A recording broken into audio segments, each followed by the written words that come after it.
A paz do Senhor, meus amados e queridos irmãos. Aqui quem vos fala é o pastor Heber Ramos, aqui da Igreja Sede. É uma alegria muito grande em poder retornar aqui para poder ministrar a palavra do Senhor. Nós estamos estudando o livro de Deuteronômio. Estamos no capítulo 31 e hoje é a parte final deste capítulo. Eu quero agradecer ao pastor Gedeon Júnior pelo convite, a pastora Luíde pela confiança. Louvo a Deus pela sua vida, você que nos acompanha aí pelo nosso canal do YouTube ou pelos grupos do WhatsApp, que Deus possa abençoar a sua vida de uma forma toda especial. Se você está conosco pela primeira vez, se inscreva em nosso canal e Deus vai te abençoar grandemente, porque todos os dias nós postamos um vídeo, um áudio, e Deus tem abençoado grandemente essa plataforma que tem sido utilizada para a propagação do Evangelho. E Deus tem abençoado grandemente. Hoje estamos no capítulo 31 e nós vamos começar a partir do versículo 9, porque no dia de ontem nós fomos até o capítulo 8. Melhor dizendo, versículo 8. E hoje estamos aqui no versículo de número 9. E Moisés escreveu esta lei. Quando se fala esta lei, é a mesma coisa que falar da Torá. Esta lei ou da Torá é um termo que abrange toda a vontade revelada de Deus. Nós estamos falando constantemente do grande ensinamento que Moisés está dando a esta nova geração. E Moisés, então, está falando desta lei, da Torá, ou seja, está abrangendo toda a vontade revelada de Deus para esse povo. E continua: escreveu Moisés esta lei e deu-a aos sacerdotes. A lei assim empenhada em escrever era, segundo alguns comentaristas, ou o livro inteiro de Deuteronômio, ou a parte importante dele contida entre os capítulos 27 e 30. Então, escreveu Moisés esta lei, e ele dá esta lei aos sacerdotes. Alguns dizem que esta lei era todo o livro de Deuteronômio, todos os 34 capítulos de Deuteronômio, e outros afirmam que era apenas uma parte, que vai do capítulo 27 ao capítulo 30, que fala exatamente ali sobre a questão de um novo concerto com o povo, sobre a questão das maldições, castigo por desobediência. Tudo está aqui entre o capítulo 27 e o capítulo 30. Uma coisa importante que acontecia, era uma coisa muito comum, é que em casos de contrato público ou privado, 2 cópias eram feitas. Uma era depositada nos arquivos nacionais ou algum local seguro para referência. E, de repente, se a ocasião exigisse, ele saberia muito bem onde estava esta cópia. E a outra parte, a outra cópia, ela deveria permanecer nas mãos das partes contratantes. Então, o mesmo curso foi seguido nesta renovação da aliança entre Deus e Israel. 2 cópias escritas da lei foram preparadas, a uma das quais foi entregue aos representantes públicos de Israel, que são exatamente os sacerdotes e os anciões. Porque logo na sequência do versículo fala os sacerdotes que levavam a arca do pacto. Em todas as viagens comuns, era dever comum dos levitas levar a arca e seus móveis, conforme está lá em Números capítulo 4, versículo 15. Mas em ocasiões solenes ou extraordinárias, aquele ofício foi dispensado pelos sacerdotes. E quando se fala todos os anciões de Israel, eles eram os assistentes dos sacerdotes e superintendentes para cuidar da preservação do ensaio e da observância da lei. Então, logo no versículo 9, nós temos aí a questão do sacerdote, a questão dos anciões de Israel. Havia 2 cópias, que exatamente uma ficava em um local guardado, um local seguro, era depositado nos arquivos nacionais, ou como diz alguns comentaristas, um local seguro para referência, e aí a outra ficava na mão dos sacerdotes. No versículo 10 fala: ao fim de cada 7 anos, Moisés providenciou a instrução regular do povo e dos seus filhos na lei da aliança pelos sacerdotes, um período do ano em que o povo teve tempo amplo para aprender. A festa dos tabernáculos caía no outono e perdurava uma semana. Nós já estudamos isso lá no capítulo 16. Durante o ano sabático, como nós já também estudamos, a terra ficava sem cultivo. O povo não podia estar envolvido em deveres agrícolas, conforme está lá no capítulo 15. Era o ano do descanso.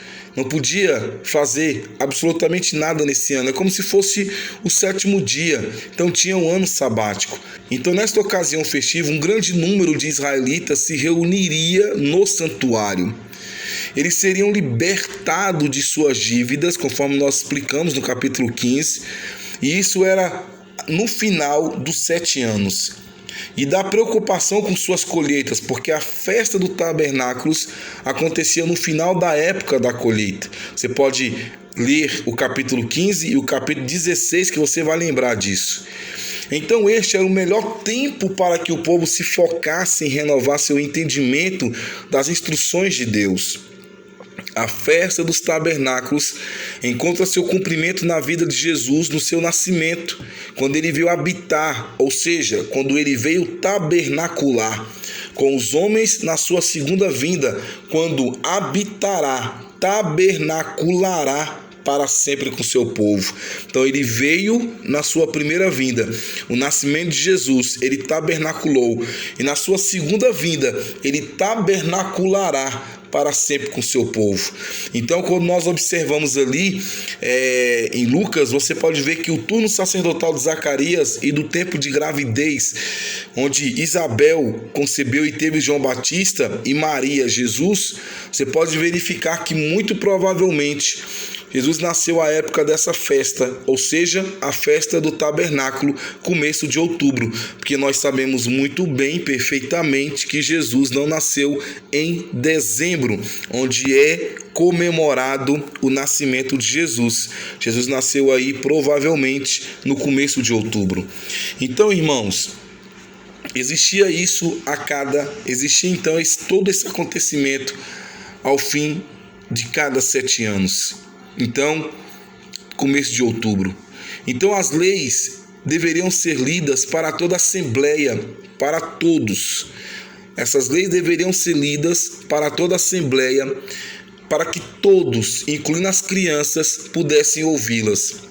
A cada 7 anos, a nação inteira se reuniria e ouviria a um sacerdote ler a lei para eles. Então, olha só, irmãos. A cada 7 anos, a nação inteira se reuniria.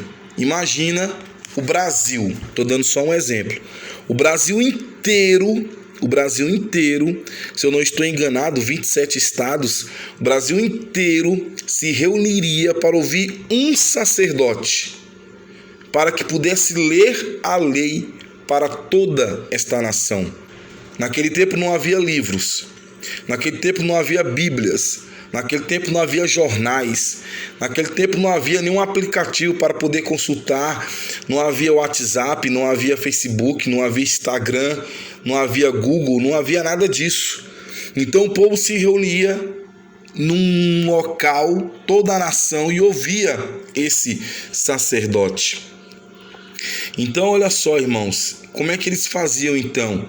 O povo devia confiar na palavra oral, em uma memória acurada. A memorização era uma parte importante da adoração, porque se alguém conhecesse a lei, não poderia alegar ignorância por quebrá-la.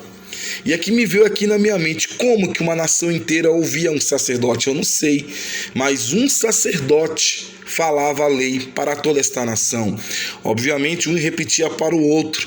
E aí, queridos, todos tinham conhecimento desta palavra, todos tinham conhecimento desta lei. era a memorização. Justamente para quê? Porque se alguém conhecesse esta lei, não poderia alegar ignorância por quebrá-la. E para cumprir o propósito e vontade de Deus em nossas vidas, nós precisamos do conteúdo e substância da sua palavra em nossos corações e mentes. É por isso que nós estamos numa igreja que constantemente ministra a palavra de Deus. Nós poderíamos nos limitar apenas no culto de quarta e apenas na escola bíblica dominical. Mas nós vamos muito além. Nós temos estudos diários. Todo dia tem um estudo. Todos os dias tem um estudo para você.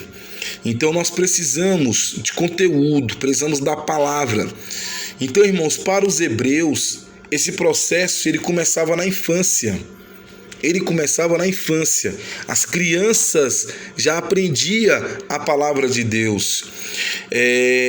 Ensinar os nossos filhos, e não apenas os nossos filhos, mas aqueles que entregam a vida para Jesus, os novos convertidos, tem que ser, irmãos, uma das missões mais elevadas, tem que ser uma das missões que tem que ter prioridade.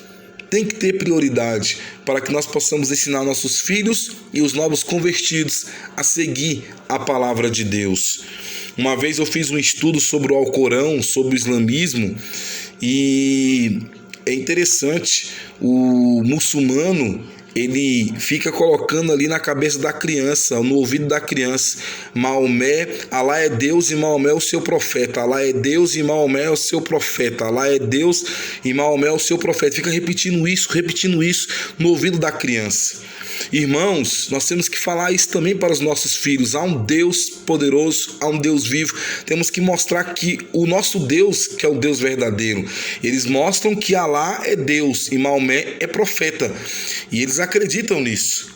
Nós sabemos que é uma mentira. Nós sabemos que existe só um Deus, que é o nosso Deus. Nós temos sinais para as nossas crianças, temos sinais para os nossos filhos, e eles vão memorizando esta palavra, e Deus vai abençoando, e vão se tornando pessoas compromissadas com Deus, e Deus assim vai estar abençoando. Então, queridos, isso acontecia no período ali do ano sabático. Então, o que acontecia aqui? Essa festa dos tabernáculos era justamente para isso, para que a lei pudesse ser lida publicamente. Um sacerdote lia a lei. Eles tinham que memorizar esta lei, porque não havia outros recursos.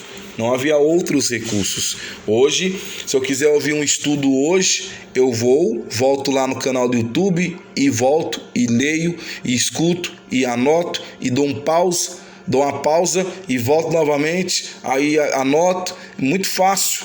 Antigamente não tinha isso não, irmãos, era memorização mesmo. E ali o sacerdote falava toda a lei. Ao fim do 7º ano, no retorno do ano sabático e durante a festa dos tabernáculos, essa lei deveria ser lida publicamente. Todos deveriam ouvir e aí memorizar a lei, a palavra de Deus.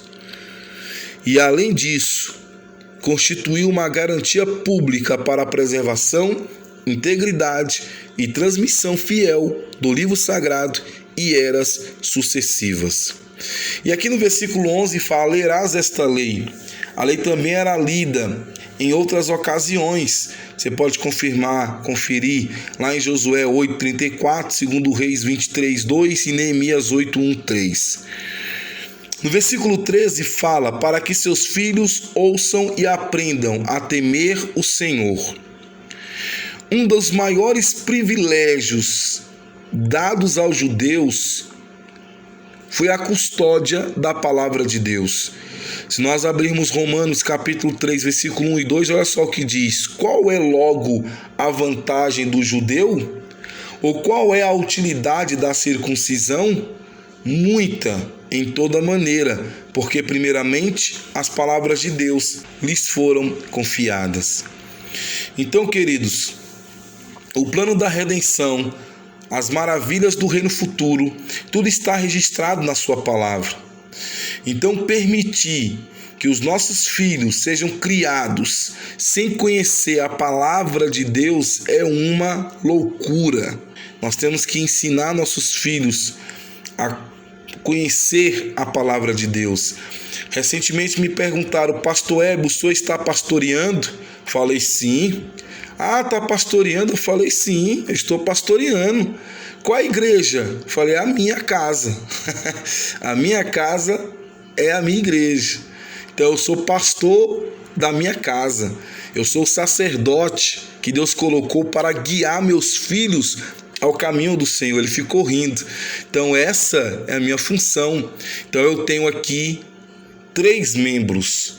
Meus 2 filhos e minha esposa são membros desta igreja que Deus colocou, porque eu sou pastor dessa igreja, ou seja, eu tenho que colocá-los na presença de Deus. E aí recentemente eu dei uma Bíblia para os meus filhos. Eu dei uma Bíblia para o meu filho mais velho, que já sabe ler, e lê todos os dias, tanto na hora de dormir como quando acorda, e dei uma Bíblia para a minha filha. Ela não sabe ler, mas pelo um recurso de um QR Code que você coloca, ela consegue ouvir as histórias da Bíblia. Então, queridos, essa é a nossa missão como pais. Nós temos que ensinar nossos filhos a estar ouvindo a palavra de Deus. E assim eles faziam, pegando as crianças para que pudessem ouvir a palavra de Deus. Então, meus amados, quando chega aqui no versículo 14, Deus dá a Josué o encargo do povo. Deus dá a Josué o encargo do povo. E o Senhor disse a Moisés: eis que se aproximam teus dias para que morras. Chama Josué e esperai no tabernáculo do testemunho e lhe mandarei. Josué havia sido designado publicamente para o ofício de comandante por Moisés. Isso nós vimos ontem, lá em Números 27 registra isso. Então Josué foi confirmado por Deus e nós vimos ontem as qualificações de Josué. Um homem que tinha o Espírito de Deus para substituir Moisés. No versículo 16, irmãos, Deus avisa que esse povo, mesmo ouvindo esta palavra, mesmo ouvindo esta lei, mesmo ouvindo as orientações de Moisés para seguir o bem e não o mal, para seguir a vida e não a morte. No versículo 16 fala que, infelizmente, esse povo iria se prostituir. Esse povo iria se prostituir. Se prostituirá indo atrás de deuses estranhos. Mesmo antes dos israelitas entrarem em Canaã, o Senhor já predissera que no futuro eles quebrariam sua aliança, adorando outros deuses. E aí, o que vai acontecer? Males e angústias vão vir sobre Israel. Males e angústias vão vir sobre Israel. Mas havia um cântico do testemunho, aqui no versículo 21, que lembraria que só eles eram culpados. Ou seja, tudo foi avisado. Então, os males que viriam sobre eles, as angústias que viriam sobre eles, eles iriam lembrar que eles eram culpados disso tudo. Não era Josué, que agora era líder desse povo, mas apenas eles que eram culpados. E aqui diz, irmão, no 19: escreverei para vós outros este cântico. Conhecendo a inclinação do povo de Israel para a infidelidade, e percebendo o poder do cântico na adoração e na memória, o Senhor ordenou a Moisés escrever um cântico que serviria como testemunho nos dias futuros. Nos dias futuros. Então Deus mandou Moisés escrever um cântico. E nós sabemos o poder que há na música. Nós sabemos o poder que há no louvor. Nós sabemos a influência. Você imagina um culto sem hinos. Você imagina o culto da nossa igreja, sem a banda de música, sem o louvor da igreja, sem algum irmão cantando. Ficaria um pouco estranho, né? Então a música, o louvor prepara os corações para a palavra. O louvor liberta, o louvor ele transforma vidas. Então esse cântico serviria para um grande propósito. para um grande propósito. Então, de acordo com esse princípio de que o louvor liberta, de que o louvor transforma, um hino foi ordenado a ser composto por Moisés. E com certeza com a inspiração de Deus, que deveria ser aprendido pelos próprios israelitas e ser ensinado a seus filhos em todas as épocas, incorporando a substância do precedente, endereços de uma atenção bem adequada para inspirar a mente popular com um forte senso de favor de Deus à sua nação. Então o povo deveria adorar a Deus, servir a Deus. E quando nós adoramos a Deus, louvamos a Deus, Deus abençoa. Os israelitas aprenderiam o cântico e o transmitiriam de geração em geração. E assim, o que aconteceria? Ficaria sempre vívido na memória e os ligaria aos elevados princípios sustentados por Moisés. Então, queridos, Josué então é ordenado a seguir na liderança desse povo. Nós vimos que ele era qualificado, ele tinha fé em Deus. Observa lá naquele episódio dos espias, ele foi um dos primeiros a falar: se Deus nos prometeu, Deus é fiel para cumprir. Vamos entrar na terra prometida. Ele tinha tanta fé em Deus que o próprio Senhor falou: vocês vão morrer, vocês não vão entrar na terra prometida, exceto Josué e Caleb. Então, ele tinha coragem. Josué era um homem que estava na direção de Deus. E o Senhor falou: seja forte, seja corajoso. Ele sabia que Deus era com ele, e porque ele tinha fé que Deus faria tudo o que prometera a Israel, ele sabia disso. Versículo 26, tomai este livro da lei e ponde-o ao lado da arca da aliança do Senhor. O sacerdote deveria colocar o livro da lei, consistido principalmente do livro de Deuteronômio, ao lado da arca, como uma testemunha contra os israelitas. Então o livro de Deuteronômio é muito importante. É muito significativo. Então ele foi colocado no compartimento do lado direito da arca, formado por uma tábua sobressalente.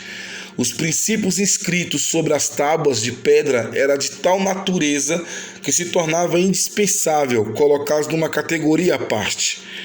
Os 10 mandamentos, o decálogo, era supremo. O livro contém as palavras desta lei. Era uma ampliação e aplicação de seus princípios ao sistema que regia Israel. Olha o que diz aqui: tomai este livro da lei e ponde-o ao lado da arca do pacto. A segunda cópia da lei, conforme está em Deuteronômio 31:9, foi depositada para maior segurança e reverência em um pequeno baú ao lado da arca da aliança, pois não havia nada contido nela, a não ser as tábuas da pedra. Você pode observar em 1 Reis 8:9. Moisés sabia que os israelitas, a despeito de tudo que havia visto das obras de Deus, tinham corações rebeldes. Eles mereciam a punição de Deus, entretanto, eles frequentemente recebiam sua misericórdia. E nós também, irmãos, nós também não somos diferentes, não. Eles recebiam frequentemente a sua misericórdia. A misericórdia não é um mérito nosso. A misericórdia tem a ver com o caráter de Deus, porque a Bíblia fala que Deus é misericordioso.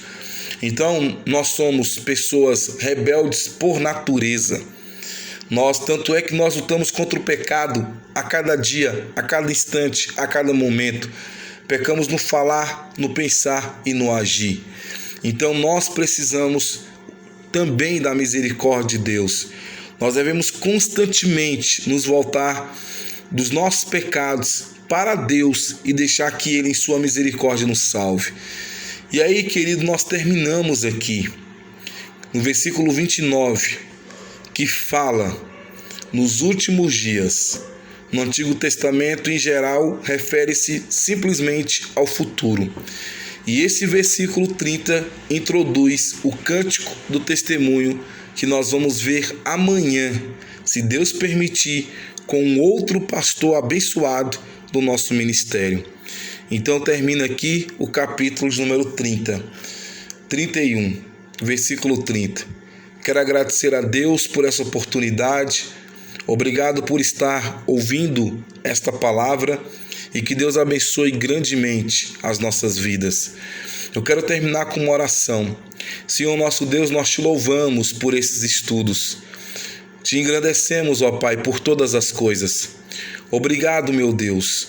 Senhor, que possamos ouvir a Tua palavra, que possamos seguir a Tua palavra, que possamos ter capacidade para instruir os nossos filhos no caminho da verdade. Abençoa as nossas vidas de uma forma especial. Abençoe o meu irmão, a minha irmã que está ouvindo esse estudo. Dê vitória, meu Pai, para cada um de nós. Nos dê um dia abençoado, nos dê uma tarde abençoada, nos dê uma noite abençoada. Senhor, nos abençoa de uma forma especial. Eu te glorifico, meu Deus, por todas as bênçãos. Te glorifico, Senhor, porque as Tuas misericórdias são as causas de não sermos consumidos. Obrigado, meu Deus, por tudo. E nos abençoa, em nome de Jesus. Meu irmão, a paz do Senhor. Um forte abraço. Fique com Deus. Amém.